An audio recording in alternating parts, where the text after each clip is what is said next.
nuevo capítulo de Alexandra Te Orienta. Es la segunda patita, pero hoy día con un tremendo profesional, ya les voy a decir. Hoy vamos a hablar de algo que muchas personas viven en silencio, el pánico. No es solo ansiedad, no es solo miedo. No es solo miedo, queremos entender cómo se vive, qué pasa en el cuerpo y en el cerebro. Y para eso estamos con el queridísimo doctor neurocirujano, porque le encanta que le digan neurocirujano. Él abre el cerebro y se mete dentro del cerebro. Abel Olivares. Abel Olivares, tú eres de la casa, eres como ya, eres pariente mío. Así que aquí te invito a hablar del tema. ¿Por qué a ti se te ocurrió el título Anatomía del Pánico? Oye, bueno, primero un saludo a todos los que nos están viendo.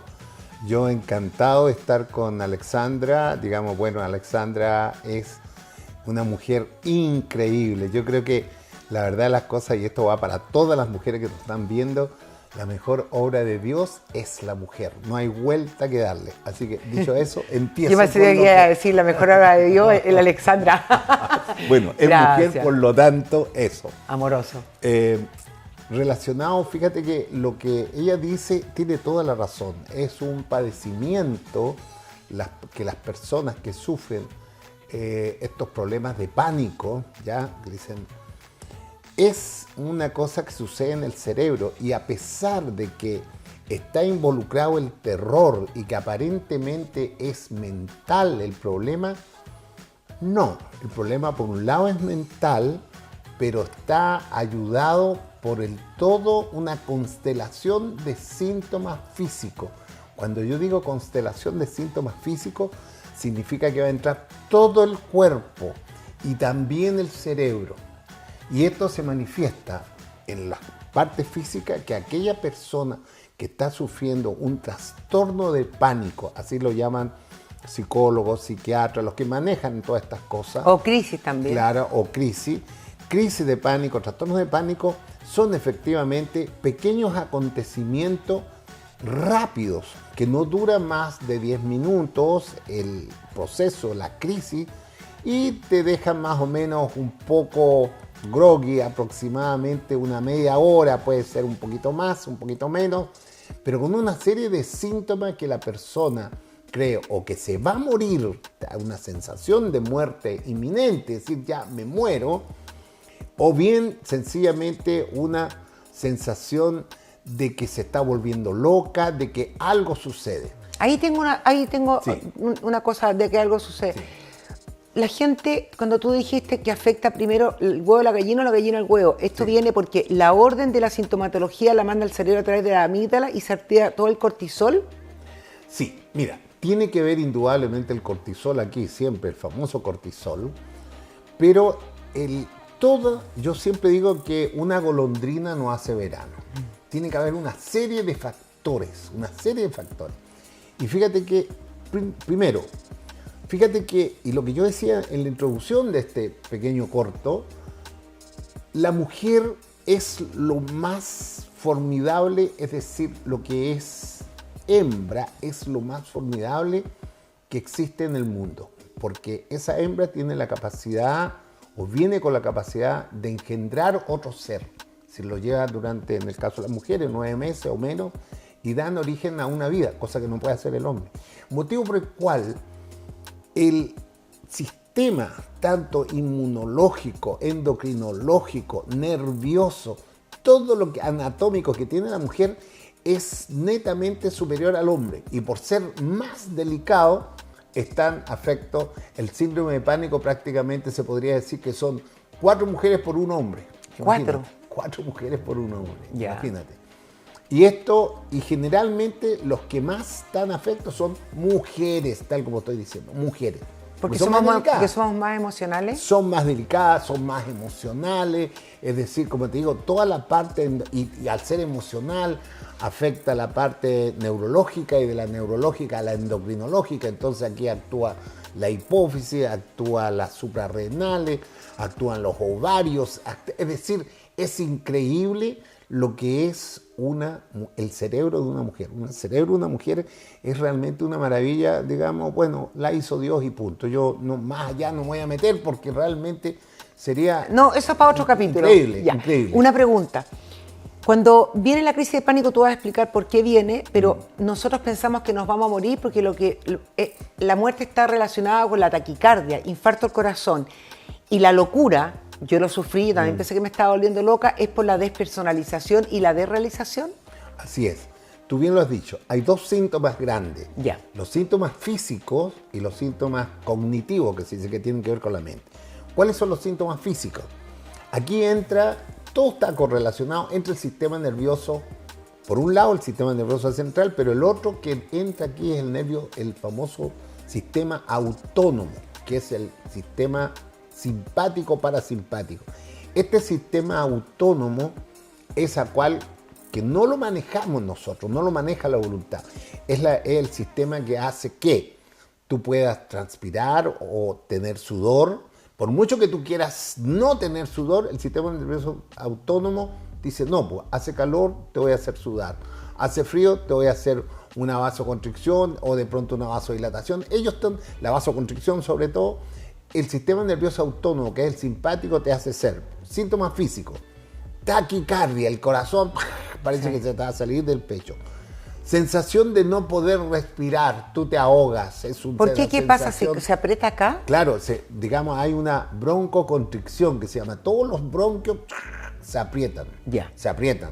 Así que por lo tanto, digamos, otra cosa, te sudan las manos, ¿ya? Es decir, todo tiene que haber, en ese momento puedes tener náuseas, vómitos, colitis. Todas esas cosas, se aceleran los movimientos peristálticos, colitis, diarreas, digamos, todas esas cosas son los síntomas físicos, sobre todo la taquicardia, y esa taquicardia te puede llevar incluso a un dolor en el pecho, una opresión fuerte en el pecho, motivo por el cual la persona lo primero que tiene que ver, decir, bueno, si es relativamente joven, olvídese que está sufriendo un infarto. Lo más probable que sea los inicios de un problema, de una crisis de pánico. Motivo por el cual ahí el cerebro mismo trata de arreglar esta cosa con el oponente a este nervio simpático que produce todas estas cosas. ¿Qué sería el parasimpático? Es el parasimpático, o nervio vago, que decimos nosotros, vago porque recorre toda el parte. Es tan impecable como el simpático. Ese nervio vago es el que te relaja, ¿no es cierto? Ese te relaja. Ese te produce vasodilatación. Te produce bradicardia, es decir, que si la persona está, digamos, galopando su corazón, el nervio vago te lo disminuye, te lo relaja, te hace una broncodilatación, es decir, de pronto te hace una broncodilatación, es decir, hay una serie de problemas que suceden entre broncoconstricción, broncodilatación, y que realmente, pero la persona de alguna manera en estos 10 minutos se empieza a relajar. Eso es la parte, puedes decir, la parte física. Pero la parte cognitiva es fregada. Eso, despersonalización y desrealización, claro, ¿de dónde sale? Eso es la parte mental. Explícamelo, porque uno siente que se siente extraño. Ya, ¿por qué empieza esta despersonalización, esta sensación de muerte inminente psicológica, que se está volviendo loca, no tiene idea? Porque todos estos síntomas nacen en el cerebro, y nosotros en el cerebro tenemos lo que se llama la corteza prefrontal, es decir, en la parte de la frente está el lóbulo frontal, de allí que se llama frente, lóbulo frontal, lóbulo occipital, que es el occipucio, ¿ya? Me acuerdo de un profesor que decían, ¿por qué le llaman al muerto el occiso? Sí. ¿Ya? ¿Y saben por qué? Porque justamente él descansa con el occipucio, con el occipital. Entonces, eso es el occipucio, el occipital. Bueno, eso está atrás. Bueno, pero aquí nos interesa el lóbulo frontal. El lóbulo frontal es el lóbulo del razonamiento. La persona razona, es la lógica. Y ese está unido con unos cablecitos por dentro, millones de cables, con la amígdala. Alexandra muchas veces ha hablado de la amígdala, porque la amígdala es una porción del cerebro también que está en el lóbulo temporal, que tiene que ver con los miedos, con las emociones, ¿ya? Entonces, todo, y ahí se pasa a otro sistema que está también el hipocampo. El hipocampo es el que te relaciona con la memoria. Tiene que ver mucho esta cosa con la memoria. Entonces, ¿qué es lo que sucede? El lóbulo frontal, que debiera estar trabajando 100 por hora, deja de trabajar un poco. Y ¿en la crisis de pánico? En la crisis de pánico. Muy bien, efecto. ¿Ya? En la crisis de pánico, el lóbulo frontal se deprime. ¿Por qué? Se deprime porque el lóbulo, la amígdala, como quien dice, toma el pandero, se arranca con los tarros. Entonces te puedo se decir... arranca con los miedos, se arranca... ¿Sí? Dime. No, sigue, es que te quiero decir algo Sí, con el lóbulo frontal. sí.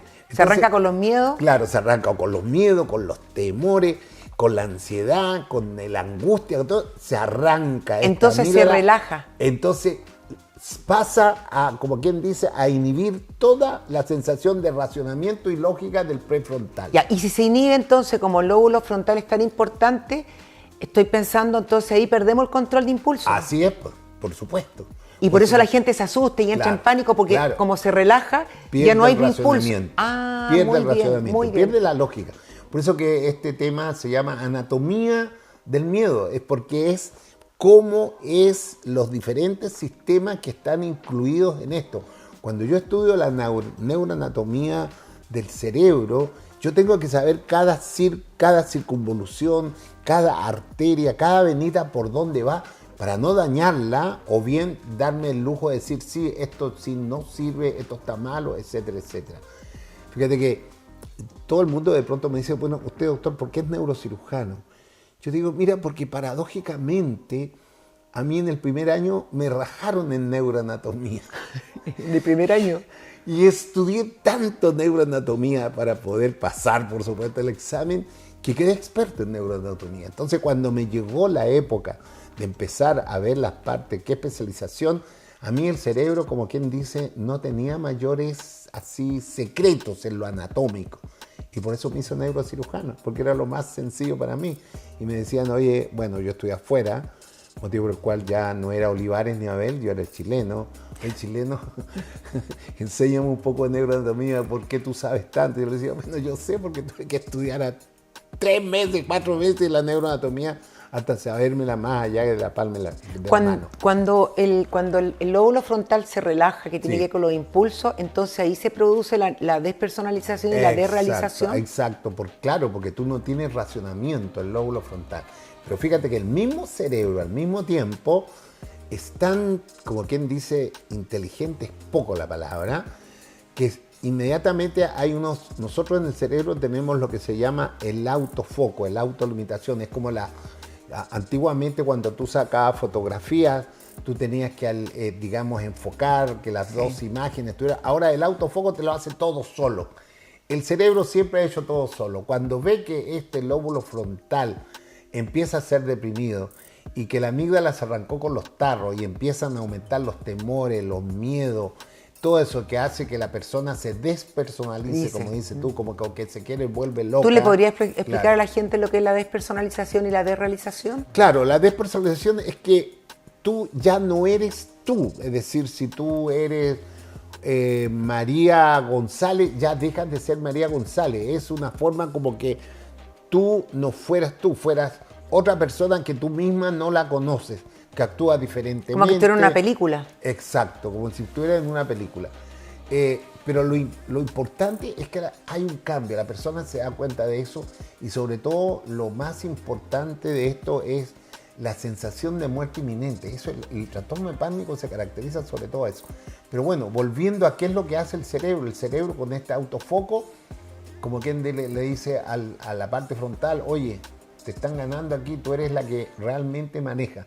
Por eso que no dura más de 10 minutos. Pero claro, es la máxima expresión y después baja. Porque el lóbulo frontal inmediatamente después toma lo que está sucediendo y dice, no, pues, esto es ilógico, yo estoy bien, no me está sucediendo nada, empieza realmente verdaderamente a ser tú, vuelves a ser tú. Ahora, esto, fíjate que se supone que las personas más afectadas son indudablemente mujeres y bajo los 45 años. Eso es lo más frecuente. Pero se supone que aproximadamente 1 a 2% de las personas tienen alguna vez un ataque de pánico en su vida. ¿Qué lo provoca? ¿El estrés? Claro, esto es lo que al principio algo dejamos que una golondrina no hace verano. Hay una serie de factores. Y uno de esos por eso que entra el hipocampo, que es el asunto de la memoria. Y eso es que la persona, por ejemplo, justo cuando le vino este proceso de trastorno de pánico, justo, por ejemplo, estaba subiendo escaleras. Ya. Entonces, el hecho de haber subido escalera, la persona cada vez que sube escalera hay un recorderis, hay un asunto de decir, oye, acuérdate que la otra vez casi te moriste cuando realmente tuviste esta sensación de subir y te vino el ahogo, te vino el sofoco. La taquicardia. La taquicardia. Entonces esa persona trata de no volver a subir escalera. Le echa la culpa a la escalera. Claro, le echa la culpa. O bien, si se estaba comiendo, por decir... O tomando un café. Un café, un dulce, y justo le vino esta cosa, también ya después se inhibe. Y la otra cosa que anda muy cerca de estos trastornos de pánico es la agarofobia. Claro, que eso explica, los espacios abiertos. Esto es el temor a los espacios abiertos. Entonces la persona tiene miedo a salir a la calle. ¿Pero por qué? ¿Por qué le da miedo salir a la calle? Porque, ahora, el problema es la pregunta del millón. ¿Por qué le da miedo? ¿Por qué nos viene el trastorno de pánico? Hay causales que están por ahí.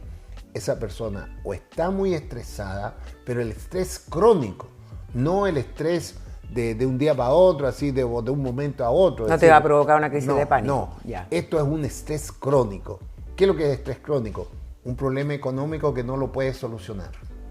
Por ejemplo, un estrés económico en el cual, claro, en un momento dado tú te metiste a comprar, llámese, no sé, un artículo especial, un refrigerador, llámese un auto, puede ser un pequeño auto utilitario, y tú contabas que lo podías pagar a crédito. Pero resulta que en una de esas te bajaron los ingresos, perdiste el trabajo, etcétera, y te llaman, y te llaman, y te llaman, entonces tú es un estrés que está prácticamente todos los días, te levantas pensando cómo vas a pagar eso. Ya, o un cambio de ciudad, un cambio de trabajo. Eso es la parte económica, lo que tú dices bien. De pronto un cambio de ciudad, ¿cómo lo vas a hacer? ¿Dónde vas a encontrar colegio para los niños? ¿Dónde vas? Es decir, hay todo un problema que se empieza a ser crónico, porque tú no lo resuelves, porque estas cosas no se resuelven de las 12 de la mañana. Es decir, todo lo que sea preocupación económica, trabajo, matrimonial, de pareja, todas esas cosas son factores que de pronto al lóbulo frontal, que razona, el lóbulo frontal te dice, ¿sabes qué? Oye, María, ¿sabes qué? Carolina, tú tienes que separarte de tu pareja. Eso es lo que te está diciendo el lóbulo frontal. La María no se separa, ¿y por qué le viene la crisis de pánico? Ahí bien, la María no se separa, no le hace caso al cerebro. Entonces, ¿qué hace el cerebro? El cerebro, cuando varias veces te ha tocado la puerta y te ha dicho el racionamiento lógico, ese lóbulo prefrontal deja de trabajar. Dice, ¿sabes qué más? Me cansaste. Y ahí viene todo. Y ahí viene todo el problema. Ya. Yo lo presento de esta forma, cuando tengo paciente y tengo que hacer una pregunta. Yo siento que cuando nosotros tenemos miedo al miedo, el cerebro no sabe distinguir entre un miedo real versus un miedo no real, y entonces nos prepara para la huida, ¿cierto? Se activan las amígdalas cerebrales, se activa cortisol y viene la hiperventilación y viene toda esta sintomatología. Ahora, yo tengo una pregunta hablando contigo, yo sé que tú eres una persona súper transparente y sincera. ¿Por qué cuando uno va a ver a un psiquiatra o a un neurólogo para la crisis de pánico, porque no existe, y esto yo quiero que tú lo colabores, no existe un fármaco que te va a quitar la crisis de pánico, te va a ayudar con el antidepresivo, te va a ayudar con el clonazepam, pero no te la va a quitar? ¿Por qué te dan fármacos si yo al final, cuando trabajo con mis pacientes, trabajo con hipnosis, trabajo con el cambucho papel, o inflar el globo, o con el abrazo a la mariposa, con la activación de los hemisferios izquierdo-derecho? ¿Por qué eso no hacen psicoeducación y te tiran fármacos? Bueno, ese también es una muy buena pregunta, digamos. Porque estoy en lo real, ¿o no? No va a quitar. Tienes toda la razón. Ya. Tienes toda la razón.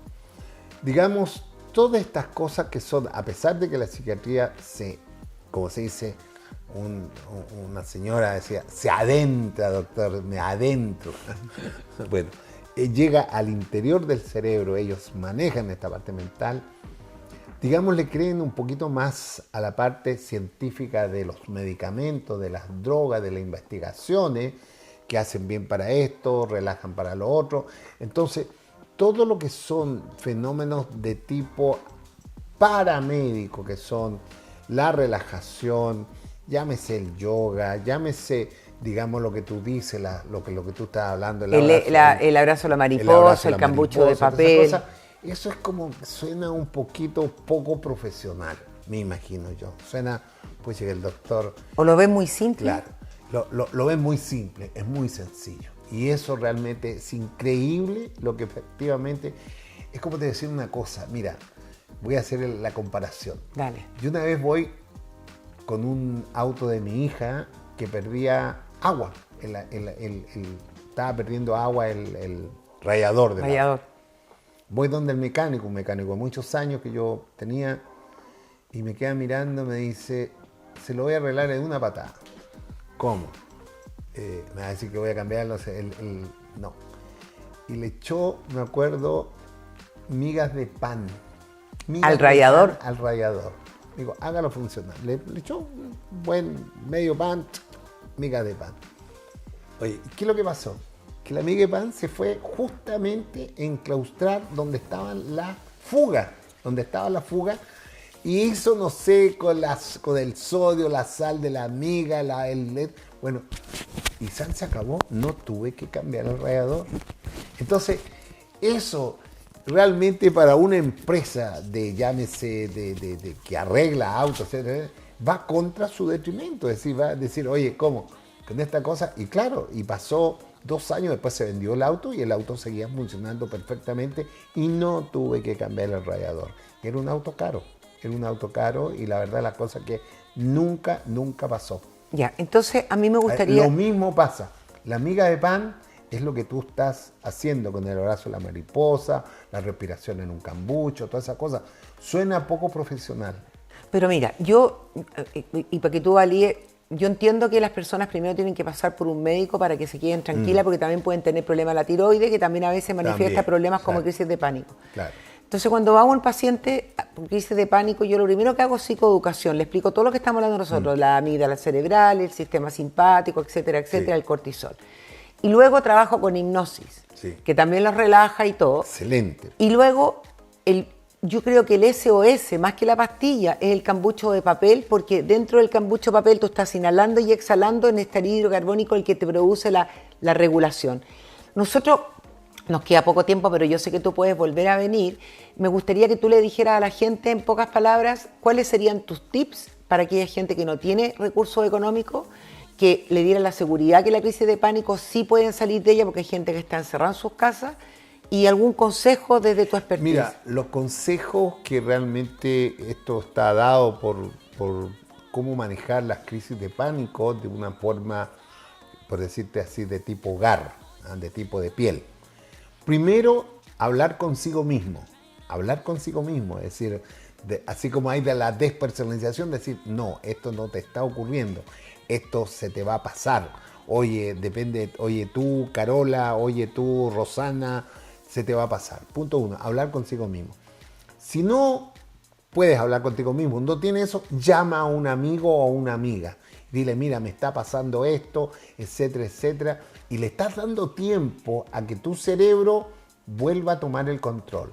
Después, tercero, tú puedes perfectamente, si estás en tu casa, ir al refrigerador tomando un hielo y ponértelo en la mano.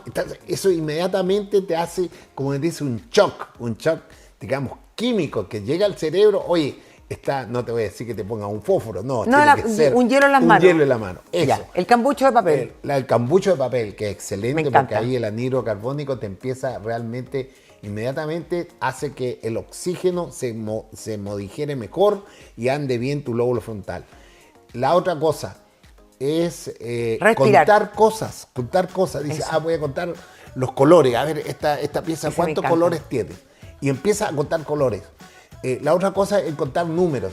O la otra cosa es tratar de acordarte de poemas. A ver, me acuerdo de alguna poesía. No me acuerdo. Ya eso estás haciendo que el lóbulo frontal se esté pero realmente y distraer activando. La mente. Oye, y fíjate que el hipocampo se olvida de los memoria mala, la memoria negativa, porque se empieza a acordar de las cosas buenas, es decir, yo me acuerdo que un profesor que yo tenía en la parte primaria nos enseñaba poesías, y yo todas las poesías se las debo gracias a ese profesor que Muy nos bien. enseñaba poesía. Y respirar. Bueno, la respiración tiene que ser. No puedo decir que vamos a ir a comerciales porque todavía no tenemos auspiciadores, pero te quiero agradecer del alma Y te dejo invitado nuevamente para seguir, no sé, a ti se te tiene que ocurrir otro tema que sea importante con la columna, de lo que tú quieras. Claro. Yo quiero agradecerle a Abel, escúchenlo porque él es un neurocirujano, como les digo, él se mete dentro de los circuitos de nuestro cerebro, es una persona que sabe mucho, es una persona que ha ayudado durante su vida mucho, estuviste en el programa Aloeli y así sucesivamente, conmigo también y todo.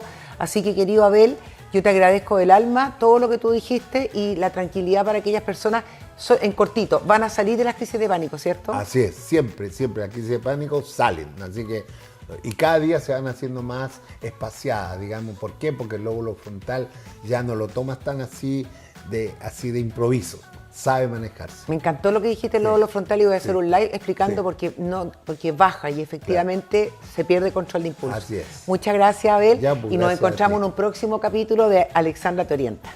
Gracias a todos ustedes los que nos ven. Buenos días.